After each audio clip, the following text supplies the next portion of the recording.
In the previous video, we had discussed about what state functions and state variables are. In this one, we are going to be talking about the internal energy as a state function. So what is it, the internal energy? Internal energy of a chemical system basically helps us understand the amount of energy which is lost or gained. Okay, and it's basically the total energy of the system. So this is given by the letter U and it's referred to as internal energy. And there are three ways as to how the internal energy will change. The first one is by having the heat pass in or out of the system. When there is a passage of heat out of the system, there'll be a change in internal energy. And if heat is gained by the system, there will be a change in the internal energy. Not only that, when the system will, okay, I'll just write it. So the first is heat, the second is work. Now, when work is done by the system, there'll be a change. When work is done on the system, there will obviously be a change in the internal energy of the system. And the third is by change in matter. So when there is a loss or gain of matter, there will be a change in the internal energy of the system. So let's start with work. Now, work is considered to be the way we can transfer the energy, right? Now, as we all know, work, the basic formula of work is given as force into the displacement. So what this basically means is that at a particular point of application, there is some amount of force which is applied. And this in turn is leading to the displacement in direction. And so you have work equals to force into displacement. And its formula, it can be written as W equals to F into D. Now, since for the displacement, here it could be the length. Since the value is probably very small, we're using differential dl. Now, there are two types of work that are possible. Okay, so one of them can be a mechanical work. The second is going to be electrical.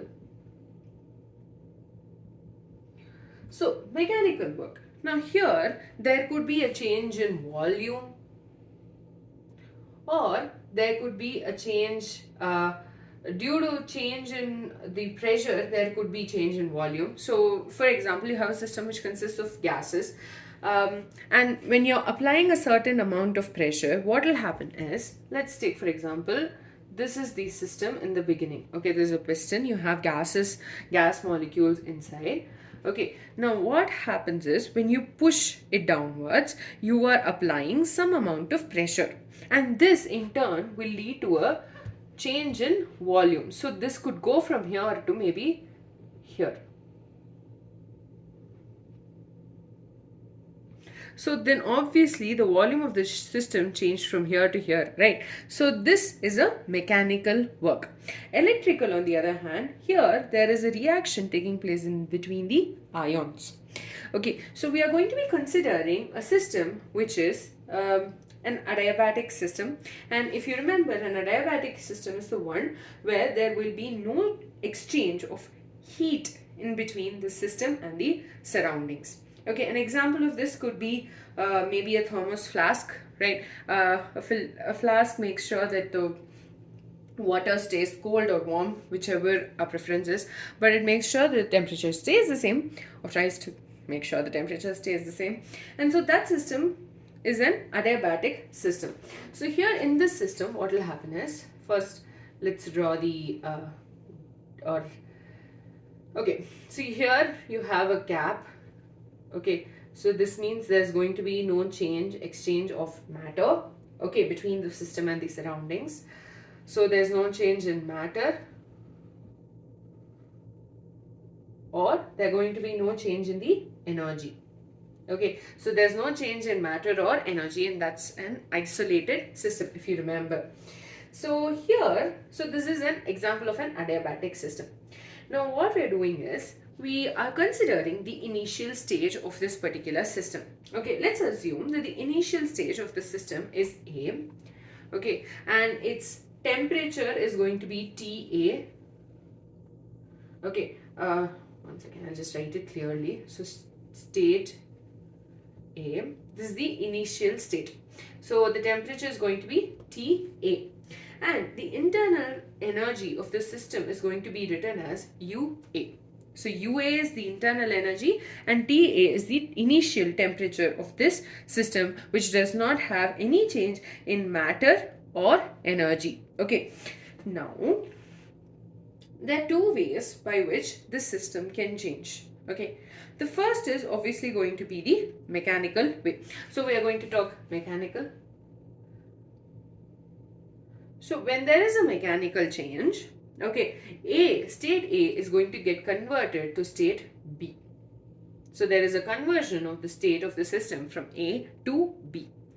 Okay, and how is it done? 1 kilojoules, there is a work done of 1 kilojoules by rotating a set of small paddles. So when there is a rotation of the water, this will in turn lead to a churning process taking place, and this in turn will lead to conversion of the state of the system from A to B. Now here what happens is the new state is denoted as B and the temperature is going to be TB.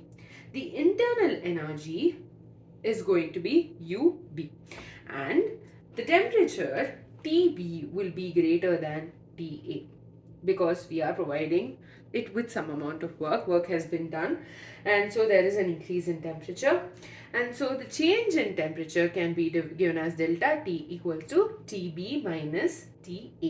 So this is the change in temperature, and as we know, the change in internal energy can be given as delta U equals to UB minus UA. Okay, so first is by mechanical. The next is going to be by electrical. Okay, so in electrical also, we are equal amount of work is done. Okay, that is 1 kilojoules of work is done. And this is done using an immersion rod. If you know what an immersion rod, I hope you do know what it is. Basically, you dip it into the water and this leads to an increase in the temperature. So this immersion rod is basically the work is done on the system using this immersion rod, and that is also leading to the conversion of the state from state A to state B. Okay, but the way we've done it is different over here. Okay, so B as in, and then obviously you'll have the change in temperature to TB, and delta T is going to be equal to TB minus TA. Okay, and there will also, and this is almost same as the above, and obviously this will in turn have a change in internal energy, and that's going to be UB minus UA. Just I'll pause here for a second. We're talking about work. Work is nothing but force into displacement. Now the work can be done on the system by two ways. One is by mechanical, the second is by electrical. Mechanical example is just having a system which consists of gases, increasing the pressure. This will lead to a decrease in the volume. Electrical on the other hand is to do with the ions. Now here we have an adiabatic system which means there is going to be no change in matter or the energy. There's not going to be an exchange of matter or energy, and we're doing some amount of work on this particular system. The initial state of the system, state A, has temperature TA and the internal energy UA, when 1 kilojoules of work is done in each case. In mechanical case, you're having paddles, whereas in electrical, you have an immersion rod. And because of the work done, 1 kilojoule of work done, in each case, there is a change in the temperature to TB. And TB is greater than TA, and we are able to figure out the change in temperature, and respectively we are able to figure out the change in the internal energy. So that's all we've discussed till now. Now what happened was J.P. Joule was a scientist and he performed a various set of experiments. So what he wanted to understand was the mechanical work. He wanted to figure out if there was a relation between the mechanical work and the heat that was getting produced in this process, and he found that what basically when there is some amount of work done on the system, okay, no matter what the path is, it could be electrical, it could be mechanical, no matter what the path is, the end result or the change in the temperature was the same. Notice when I wrote 1 kilojoules of mechanical work and 1 kilojoules of electrical work, technically we are supposed to assume that, TB is probably different in both cases, but I didn't. And that is because, according to Jules, he found out that even irrespective of the way there was a change in the energy,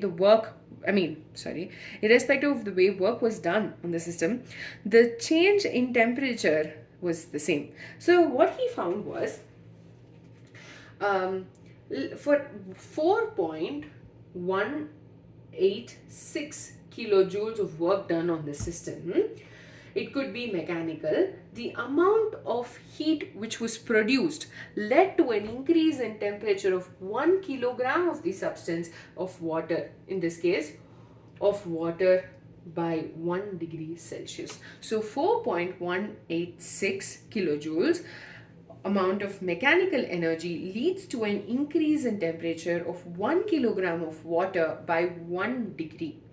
And the value so this in turn meant that no matter what, this change led to a temperature difference. Okay, now the value is of the internal energy is basically the characteristic state of the system, and the delta U, which is given as UB minus UA, basically gives us the conversion of the system from one state to another. Not only that, and because of that, and we don't care how UA changed to UB. We don't mind that. We just know. We just want to figure out the initial and the final state and how they are different from each other, and that is what is being checked. So the internal energy U becomes a state function, and the state function does not care about how the path, but it cares about the initial and the final state of the system. So according to the IUPAC nomenclature, or rather IUPAC convention, I'm sorry, for organic is always IUPAC nomenclature, but according to the IUPAC convention for thermodynamics, a positive sign means the work is done on the system. So the positive sign for the work means work is done on the system. On the other hand, the negative sign for work means the work is done by the system. So that's about it. So in this video, we started with understanding what internal energy is. It's the total amount of energy of a system, and it can be changed by 3 ways. The first one is going to be by, there could be a change of the heat passing through into the system or heat passing out of the system. Second is by work being done on the system or work being done by the system. And third is matter leaving or entering the system. And we focused specifically on work in this video.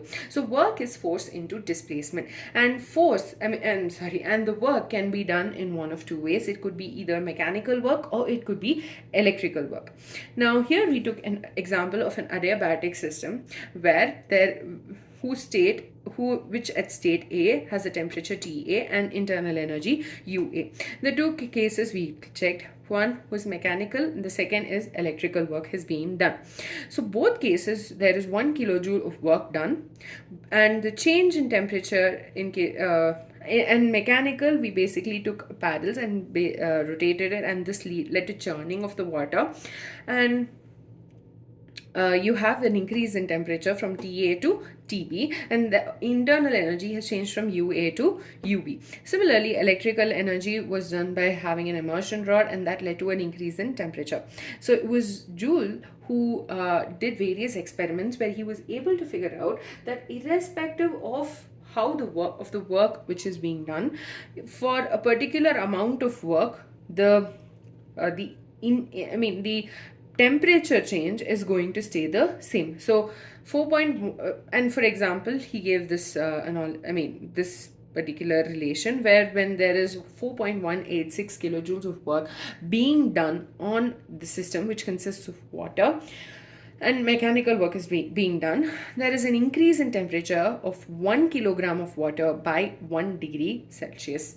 And this in turn gave us the understanding that the value of the internal energy depended only on the initial and the final stages, and that in turn meant that internal energy is a state function. And based on the IUPAC convention for thermodynamics, the positive work denotes that work is done on the system, whereas a negative work value denotes that work is done by the system.